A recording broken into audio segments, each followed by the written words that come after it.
His was the only boat to arrive. I think maybe it was a cow. I don't know. There's the thank you letter from Lyndon Johnson. There was even a monorail at one point to the east of us. Plus, everybody forgets about pirates. This is the coolest field trip I have ever been on. I don't know, but I've been told, keep on dancing, won't ever get old. Hello and welcome to the Long Island History Project, the podcast that brings you stories and interviews with people passionate about Long Island history. You can hear them all at longislandhistoryproject.org. My name is Chris Kretz, and I am your host, and our opening music is courtesy of the Homegrown String Band. This is our second episode in a row diving deeper into historical fiction, talking with authors who have turned real-life Long Island history into compelling stories. Last time out, we were in the Revolution, diving deeper into the Culper spy ring and the history of Agent 355. Today, we take a hard turn into the 20th century, looking at a true crime-inspired cold case ripped from the headlines of 1955. It's actually part of two big crime stories that were in the news at that time period. But we're going to talk about how you weave the details of what really happened with what might have happened. How do you bring the story to life? As an aside, we've got a new feature at the end. If you listen through, we are introducing audio footnotes. If you want to know what that is, just hang on. But in order to unravel this story, we're going to need somebody with a keen eye for the telling detail, a true student of the human condition, someone who knows the island like the back of their hands, someone like today's very special guest. I'm John Valenti III. I've been a reporter for Newsday for more than 40 years, and I've just written my first novel, crime story called For Nothing Is Hidden. Right, and John, first of all, welcome. Thanks for your time tonight. I always get a little self-conscious when I interview journalists. So my first question for you is, what question do you like to lead off with when you're interviewing people? I am so informal. I fly by the seat of my pants, and so I'm all over the place. Okay, I'll follow that then. That's so you don't have to worry about that. Great. So For Nothing Is Hidden is a crime story. It's a fictionalized crime story based on a true story. I guess first off, why did you decide to fictionalize it rather than just doing a nonfiction recounting of it? Well, I guess the easy answer is because it didn't have an answer. There was no closure in the case. This is the case of, was inspired by the case of Stephen Damman, who was a son of military parents stationed at Mitchel Field in 1955. And his mother said he went missing from outside a market in East Meadow. And the case is still cold. It's still unsolved. And it's been now 70 years, and there's no answer. And so when I first came upon this story about 15, 16 years ago, I realized there was no answer, but it's a fascinating case. So I decided, why not create a novel off it and then merge in real history of the time period on Long Island, because there's so much real history on Long Island, as you well know, that people don't know. And I thought it ended up being, there was fascinating real backstory. And then I was able to novelize where I could create parents and explore the angst that they go through going through a situation like this. And you just held up on screen, we're talking on Zoom, the case file. So there's a lot to dig into. Set the scene, 1955, mid-50s, Long Island, Nassau County. How would you describe the landscape there? Well, first of all, I think it's fascinating because, today we drive past all these areas and we see areas like the Cradle of Aviation or Roosevelt Field, and we don't realize that it was actually Mitchel Air Base, which was one of the bigger air bases in the United States. And for all the military planes that staged during World War II going to Europe, they basically flew through Long Island. We had big aircraft manufacturers on Long Island. We had airfields. Roosevelt Field was an airfield. Mitchel Field was an airfield. And so the fascinating thing about this is here in 1955, we have, in my novel, a couple from Kansas, but in real life, a couple from rural Iowa, who the father is stationed at Mitchel Field as an airman, and his son goes missing. And so you have all those people searching for the kid who are airmen and National Guardsmen and police and firemen. And in real life, This case, this Stephen Damman in real life disappears on Halloween Day in 1955, and in my book too. And you have the largest search in the history of Nassau County going on, one of the largest searches in the history of Long Island still that goes on to try and find him. And the amazing thing is, just the night before, you had a shooting that was called the shooting of the century by Life magazine, which is William Woodward, who's a millionaire, horse breeder, heir to Hanover Farms. He's been shot to death in his Gold Coast mansion by his wife, who said she mistook him for a prowler. And so you have these cases going on almost simultaneously, and it makes you realize that not only are the police at odds because they have these two really high profile events back to back and they're trying to sort through them. But then you have the reporters covering it, you have the people involved, you have a rich family and a poor family. And I just thought it had all the makings for a great crime story.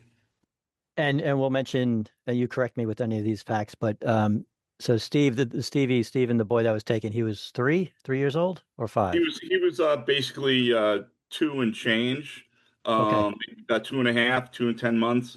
In my novel, my boy is Bobby Goodson, and he's 3, and he just disappears from outside this market, and the police are beside themselves. But it's also you also realize because the police investigators are fairly overwhelmed at this point. You know, they have national, international attention on the Woodward shooting, which is barely 30 hours old when Stephen Damman, in my case, Bobby Goodson, disappears. And so what I did is incorporate a lot of the real story because the real stories are fascinating when you look at the Woodward shooting and other things that were going on Long Island at the time. And then my fictionalized account, which gets to explore what mom and dad, Driscoll and Colleen Goodson, go through as police investigators shine the flashlight on them, trying to figure out what happened to their kid. So in terms of the and we'll flip back and forth between the fictional and the real, but so in your research, did you get a sense the police were concentrating on both cases equally? It's interesting, two different maybe stratas of society there. I got the feeling that the spotlight, of course, because you really had international press. I mean, William Woodward at the time, he's a Navy hero. He's a Harvard grad. He's won a Purple Heart in World War II. When his ship is sunk as a Navyman, his father had been secretary to the ambassador to England, so they knew kings. The Woodwards were the real life Gatsby story. When we think of the Great Gatsby, this is a real life Gatsby story, and it ends like the real life, like the Yeah, novel true. story, right? With William Woodward being shot. At the time, he owns the horse of the year in the country.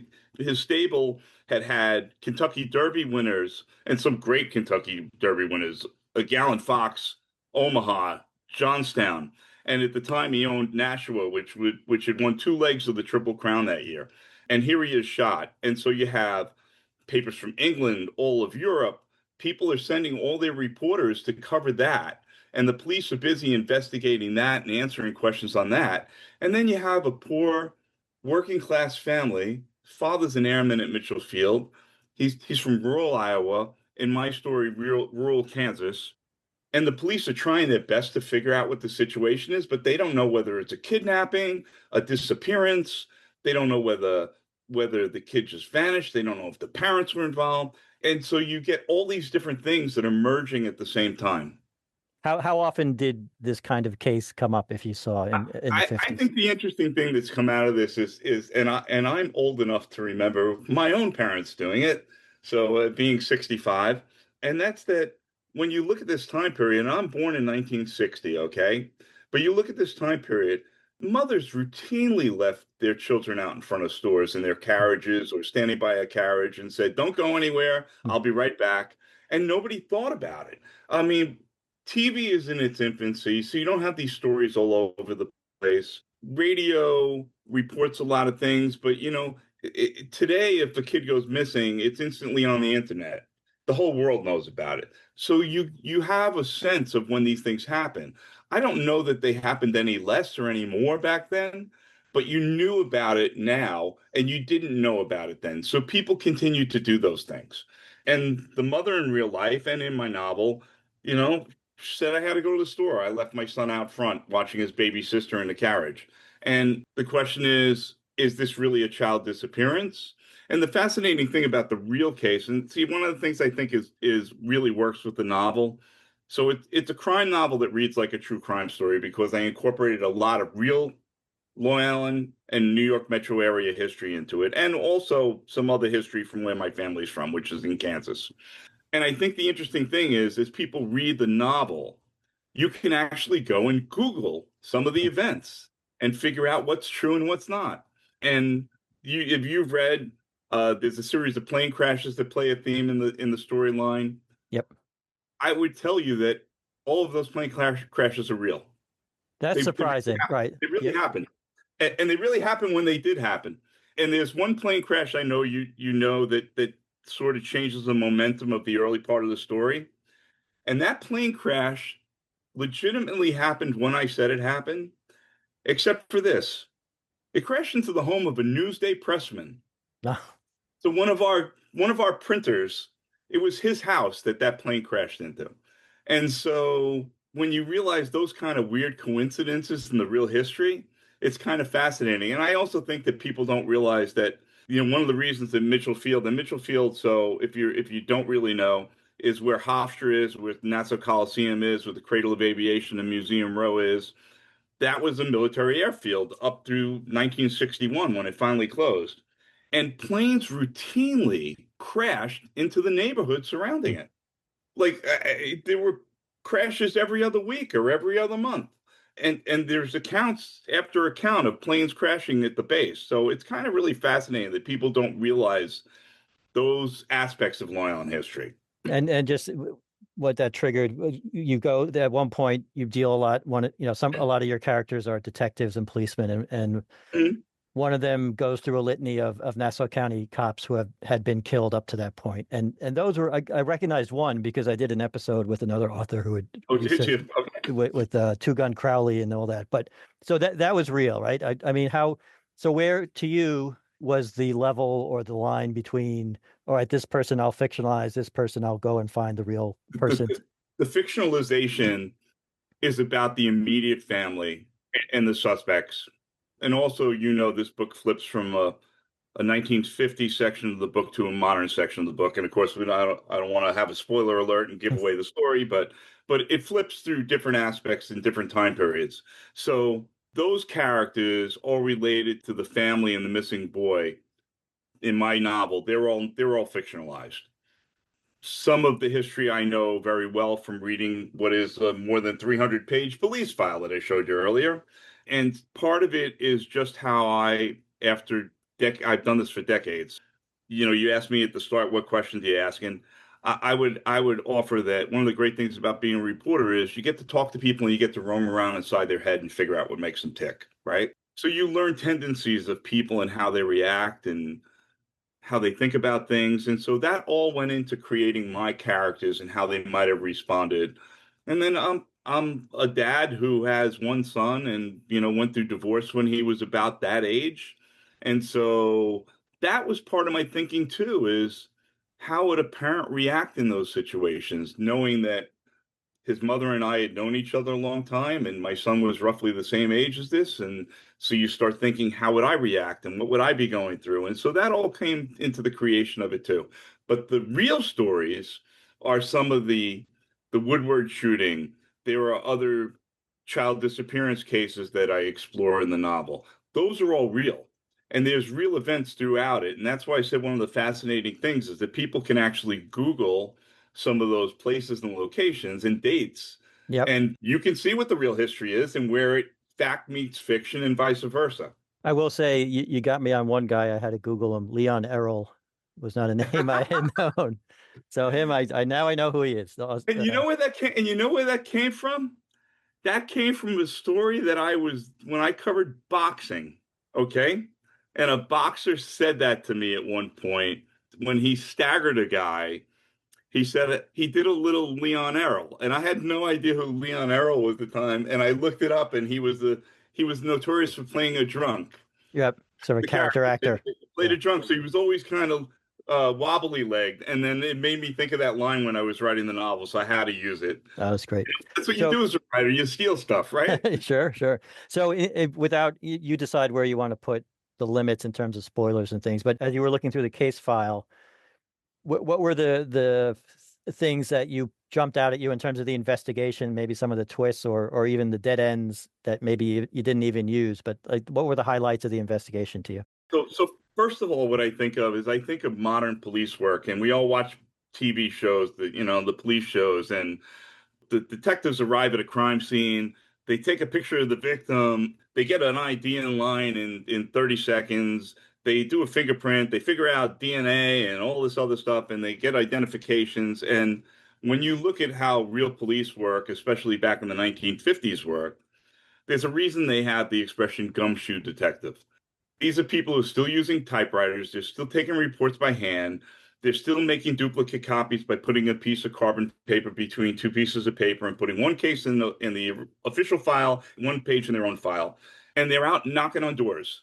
They can't go into the computer and look up an address. They can't go and look up a phone number. They have to call an operator and figure it out. And so that comes through in the police file. All this work that detectives did by hand and all the painstaking work that involved. And I found some of the things really fascinating. At one point, chasing a lead, they actually end up in Bushwick, Brooklyn, which is where I'm from, and where my parents lived at the time, by the way. And they ended up in my mother's building. Like literally, I have my mother's building on Evergreen Avenue in Bushwick. And the police Nassau County Police actually went there to follow a lead because somebody thought they had seen the missing boy. At another point, they actually interview a family whose last name is Valenti. And so as you go through this file and you see things like this, and you see at one point, and I don't want to get into some of it, but you know that there are other kidnappings involved. And so I knew those areas. I actually was able to go and find some of the real kidnapping notes from some of the other cases and from the original case involving this. And so I found those fascinating too. I think the level of detail in terms of who the police talk to, how they do it. I mean, at one point, there's some thought that maybe somebody who lost a child kidnapped the boy, right? In both in real life and in my novel. And so the cops have to go knocking on doors of parents who have lost children. And the exchanges of that, which you can get a sense of in the police file. But, as a reporter, one of the awful things you have to do is talk to parents who have lost their kids. And so as a reporter, I know what that feels like. And I can only imagine what it's like to be on the other end. And so that's part of how you develop that whole story and characters too, and how the reactions are. But I found the level of the police reports and the places that these detectives went and some of the twists and turns, a lot of dead ends. And and one of the things that happened is, so the basis of me becoming interested in this, right, is back in 2009. So in 2009, a guy from Michigan comes forward to claim he's actually the missing kid who disappeared in 1955. And what it does is it opens up the focus on the case again. So at that time, I did not talk to him, and I've never talked to him, but I did talk to the father of the real missing kid. Jerry Damman is the father. And so I managed to talk to him and get some sense of what he thought about the whole thing. So that also came into my thinking on what might have happened. I also talked to some of the detectives who had originally investigated the case. They were still around?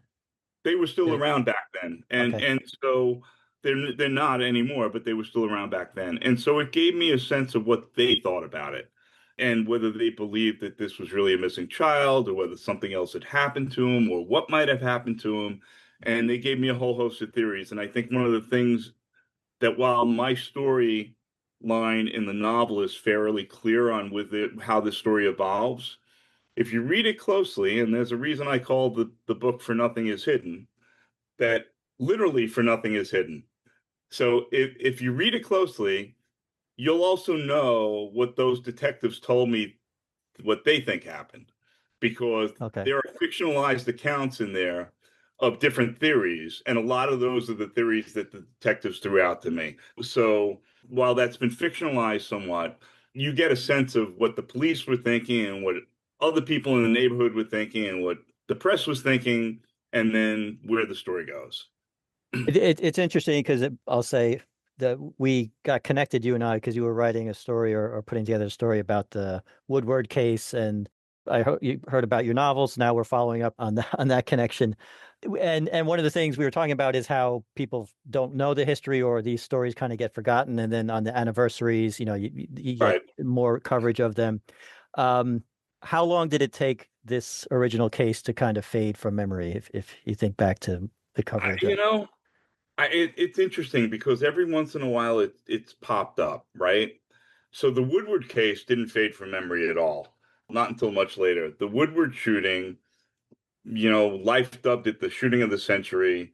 At one point, that case inspired a famous novel by Dominic Dunn called The Two Mrs. Grenvilles, which was about Anne Woodward and her mother-in-law and their relationship. And then Truman Capote wrote a piece for Esquire that sort of re-brought everything up on the 20th anniversary of the shooting. And then that later became the beginning of his last book that was published posthumously, which was Answered Prayers. And the Damman case, the original kidnapping or disappearance or whatever we think it is, it sort of faded from memory within the first 5 years, but then on some of the early anniversaries, it popped up again. There would be sightings, there would be notes.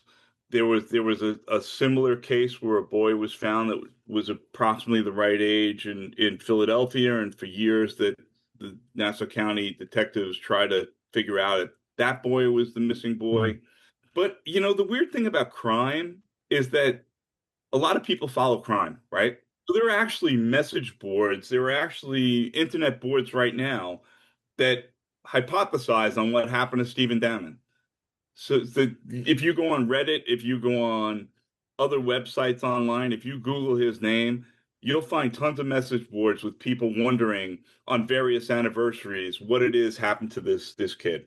And I think the fascinating thing, and same thing with the novel, I think it's the reason it's gotten such good reviews, and it's gotten really kind of, I don't want to sound like an idiot, but I'm stunned at how good some of the reviews have been from places like Kirkus and Publishers Weekly and other places that have just absolutely loved the book and the aspects of it. And in fact, Kirkus said that one of the things about this account and my telling, the fictional telling, is it provides in cold blood like depth to the fictional account. And anybody who follows true crime knows Truman Capote and In Cold Blood, and so that's kind of really incredible that they mention that. But I think the thing about it is that there's cases like this by people who follow these things don't get forgotten. It's the average Long Islander who doesn't know it.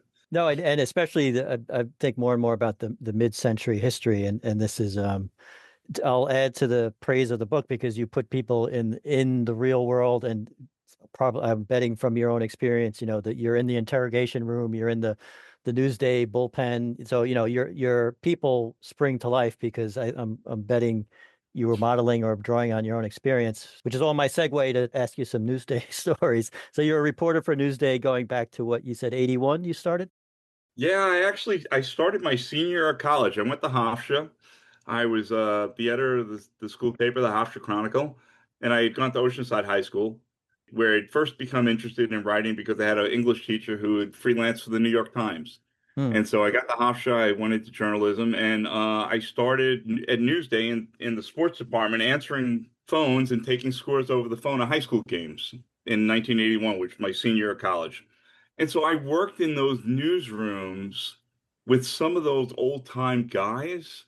Yeah, who was Uh, there? Who's the old timers telling in stories? sports at the time, it was everybody. I mean, you had Stan Isaac and Steve Jacobson and Joe Gergen, and then you had the old guys like Bob Waters, who covered boxing, who had been a Marine pilot in World War II, and who, while covering boxing, used to have like George Foreman or Joe Frazier or Muhammad Ali would end up in Bob's room drinking at his hotel, room bar, and he'd get all the stories no other reporters got. and later, later I worked for our city edition for a while. I was a sports writer for my first 20 years at Newsday. I've been a news reporter for the last 25. But at different times, I worked for a lot of guys who actually covered the original real disappearance for Newsday. Bob Green, I worked with, and Harvey Aronson. And I knew some of the photographers. One of the guy who took one of the photos I used as artwork for my novel was taken by a photographer, Tom McGuire, that I work with. I knew Tom very well. And so I knew how those guys talked and what the newsroom was like. And people don't think of it today. Everything's so sanitized, and rightfully so, because things happen at newspapers and other places, other workplaces that should never happen. But when I was a young reporter, all the editors smoked at their desk.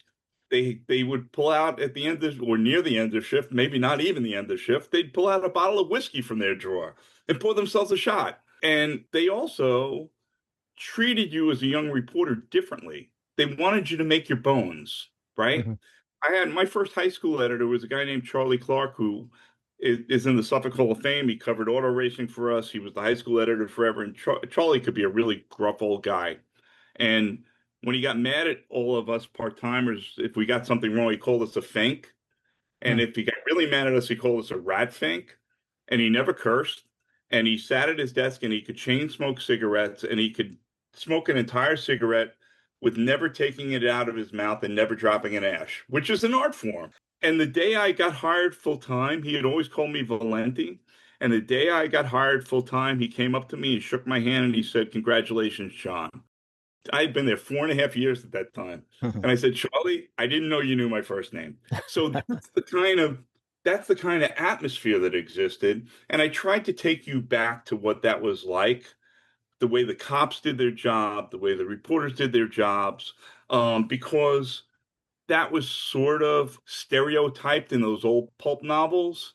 There's a lot of truth. There's a reason that stories get told, and that's because there's a lot of truth behind a lot of those things. It's cast of characters. So what I was thinking at points when I was reading the novel, and you just kind of alluded to it, in your mind, what's the difference between the way a journalist tracks down a story and a detective? We don't follow the same rules. We don't have the same boundaries. I think all investigators look at whatever case or story they're working on in similar terms. If you do this for a living, you try to pick up on the nuances of where somebody is telling you a story and try to figure out what's real and what's not real, where the truth is. And, there's that line in the novel that the reporter says, "Where the truth lies," and that's, we all do that, whether you're a police investigator or a reporter. Now, the police are bound by certain legal responsibilities that we don't have, but there's also moral and ethical things that come with that. And that's also evolved over time. I know the way I've always done it and conducted myself, and the way I try to do interviews, and that's to trying to be sensitive in a case of where something's going on. But there are also little nuances where you pick up on, and you start to formulate as you go through an investigation, who's telling you the truth, who's lying, who might be fabricating stuff, what might be misunderstood. And I think that all of that comes through in the novel. And I think that that's part of why this story works as a novel and might not have necessarily worked as a real crime story, because I can then put myself in those people's shoes and try to figure out how they would have reacted and what they were thinking. But I think you get a pretty good sense of how the police conduct their business and how investigations. And I have friends who are cops who work for the department who are now reading the book and are telling me, "I actually knew that person," or "I actually knew that," and I've actually just got from one of my friends who was in public information, sent me a note before. He said, "I'm about 75 pages into the book, and I actually knew some of the story from things that we talked about when I was there." So I think that's really fascinating. I don't know if that answers the question. No, it's great. Well, I guess maybe drafting off of that, in terms of your writing, and I looked at a few of your clips. You said you covered sports and then news. In terms of this creative fiction, what was the biggest, not hurdle, but like what was the new muscle you had to develop, or what surprised you about turning to creative writing? It's funny because one of the things I tried to do with this book is not get too far away from what I do for a living, and I'm currently halfway done writing two other novels, and the voices in those are totally different. They just totally 180 degrees from where this book is. One of the things I tried to do in writing this story was to tell it like it was a true crime story. So Mhm. it's very linear in that regard, as if I had written it as a true crime story. I wanted to bring things in as they happened and as they developed. Where if I had written it purely from a novel standpoint, I would not have done that. And that's frustrated some people with it, and it's also people have found it fascinating because it does blur the line between fact and fiction. It's not a traditional crime novel that you would read today. Yeah, and I think part that's why it gotten the reviews it's gotten too, because it does read like a true crime story. So from that standpoint, I was very self-conscious about trying to keep it as close to journalism and daily journalism as I could, while also trying to, and when I write, and you read my stuff, you said, I try to put you in that time frame. It's Mhm. what I try to do as a reporter when I report. I try to get inside people's heads. I try to make you understand what they go through. I try to make you understand what the scene is like or the time period is like. I try to frame that so you can understand what it was like at that time. And you mentioned the roll call where you had done a historical piece on one of the Yep. cops. I tried to use all the real officers to give you some history because I wanted you to know what my characters as fictional police officers, why they were the way they were, because of all the real things that had really happened in the history of the department. So this way you could understand, based on the real history of what the real people had gone through, how that might have created my fictional characters.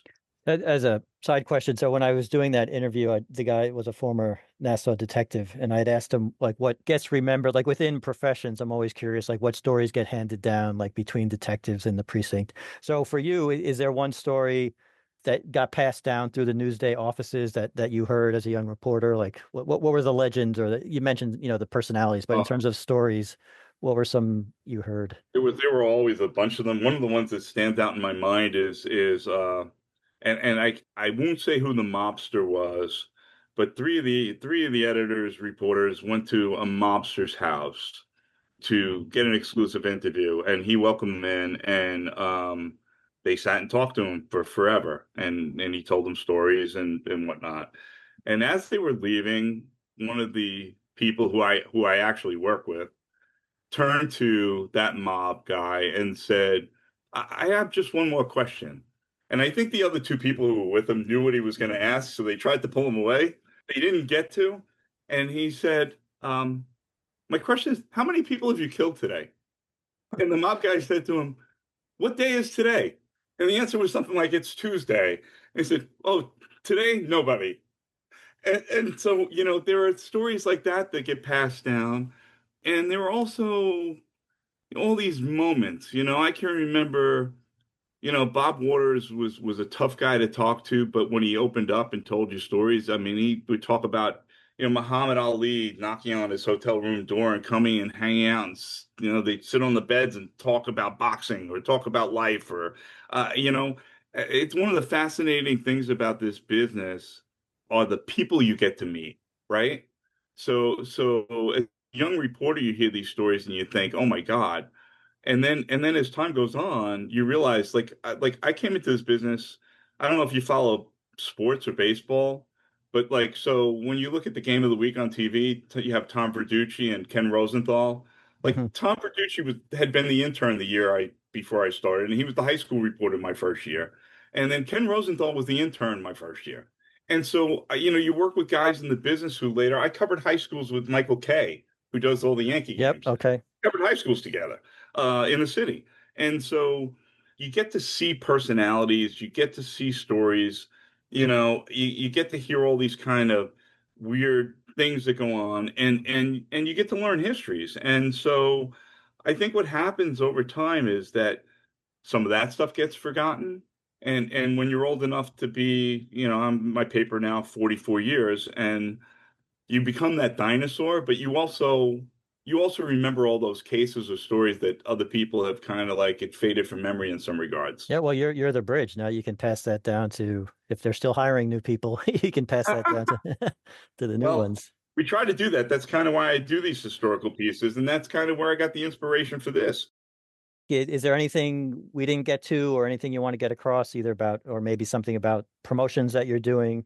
Well, we're trying to get the word out. It's an indie book, so that's kind of hard. But people can find it's in a hard. We have a hardcover version and we have an ebook. You can find both of them on Amazon. If you search under my name, John A. Valenti III, and the title of the book is For Nothing Is Hidden. It's also going to be available through a host of major booksellers like Barnes & Noble, Walmart. You probably have to order it. I don't know when the copies will get into the stores, but it's available through all those. And then I think one of the things that really has been well received about it is that it is a crime novel that reads like a true crime story. And that's because it is a blur of real events that took place at the time and real histories. And that one of the interesting things for the reader is you get to be immersed in this time period and the time period that follows and the people involved in their stories. But you also, if you really are interested, and people who read these kind of books are always interested in this, and you're a history guy, you get to actually go and try and figure out what the real history is and where the real history and the fact meets fiction.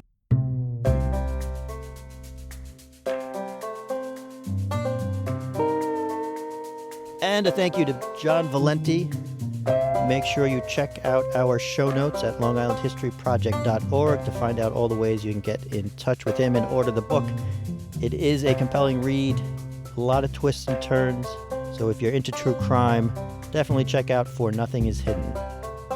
And for your audio footnote, our new segment that will connect you to past episodes that illuminate some of what we're talking about today, we're flashing back, as we mentioned, to episode 132, when we talked with former NASA detective Jerry Alward about his book Francis Two Gun Crowley. And this is where Patrolman Hirsch confronts him on May 6th in North Merrick.